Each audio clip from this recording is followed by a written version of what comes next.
So, America wants to get rid of some of its poor and unprofitable citizens by making it easier for them to expatriate. So, expatriation, as most of you know, is the act of giving up your U.S. citizenship. And when you expatriate, expatriates can be classified one of two ways, either as a covered expatriate or a non-covered expatriate. Non-covered expatriate can basically expatriate without any tax consequences and go on about their lives as a foreign citizen like most other foreign citizens. Covered expatriates, on the other hand, have to pay an exit tax and are subject to a pretty draconian gift and estate tax regime, which basically says if you're a covered expatriate and you leave an inheritance or give a gift to a U.S. person, that U.S. person has to pay gift or estate tax on that gift or inheritance received at the highest gift or estate tax rate then in effect. So obviously you don't want to be an expatriate. So what's the difference between a covered expatriate and a non-covered expatriate? A covered expatriate is somebody who has a net worth of 2 million or more, or pays a net average income tax liability for the 5 years prior to expatriation of $168,000 or more. Now, how you figure that out is you take all the taxes paid by that person in the 5 years leading up to expatriation, divide it by 5, and if that number is above 168, then that will classify them as a covered expatriate. Now, the third and final criteria for becoming a covered expatriate is that the expatriate was not tax compliant for the 5 years prior to expatriating. Now, I can tell you from experience, I've come across a lot of people over the years that are covered expatriates simply because of this third criteria, not being tax compliant for the 5 years prior to expatriation. There's a lot of people that expatriated that have a net worth far below 2 million, and their net average income tax liability is far below 168, and the only reason that they're covered expatriates is because they weren't tax compliant for these 5 years leading up to expatriation.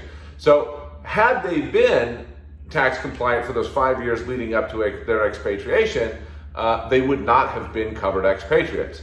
So what do you do in a situation like this? Because you can either go back and try to get into compliance, which is a fairly difficult thing to do. You have to get a social security number, you have to file those 5 years tax returns, you have to file your 8854.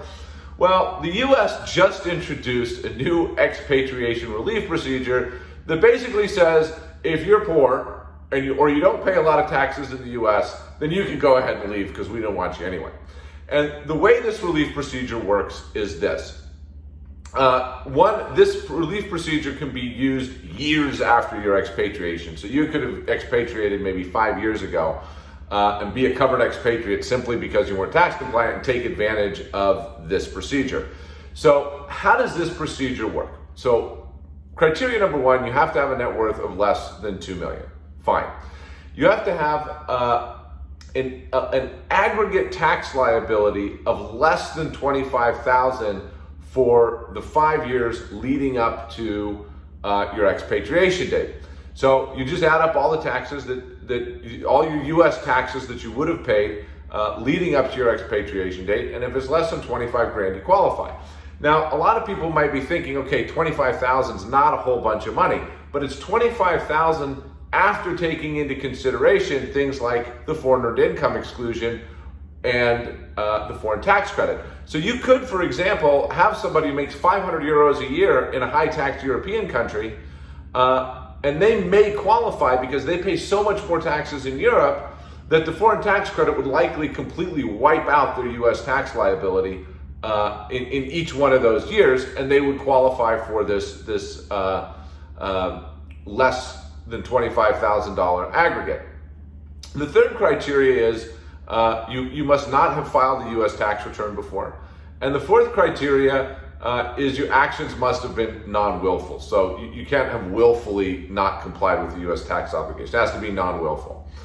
And one of the really cool things is if you qualify for this procedure, let's say you owe some tax, but it's less than that aggregate of 25,000, the IRS doesn't even make you pay it. They're like, no, get out of here, good riddance. And one of the big benefits of this, which was always a hassle, especially for accidental Americans, is you don't even have to get a social security number. So you basically, if you want to take advantage of this procedure, you have to prepare the tax returns for the 5 years prior to your expatriation. You have to prepare your dual status expatriation return for the year of expatriation and the 8854 and submit it to the IRS. And the IRS will even give you some sort of acknowledgement that you submitted this pursuant to this procedure and that it was complete, so you don't have to worry about this in perpetuity. So if you're poor, if you don't contribute to the U.S. tax base and you want to expatriate, now's the time. The U.S. is ready for you to go. Anyway, I hope you guys have found this useful, and we'll see you on a future video.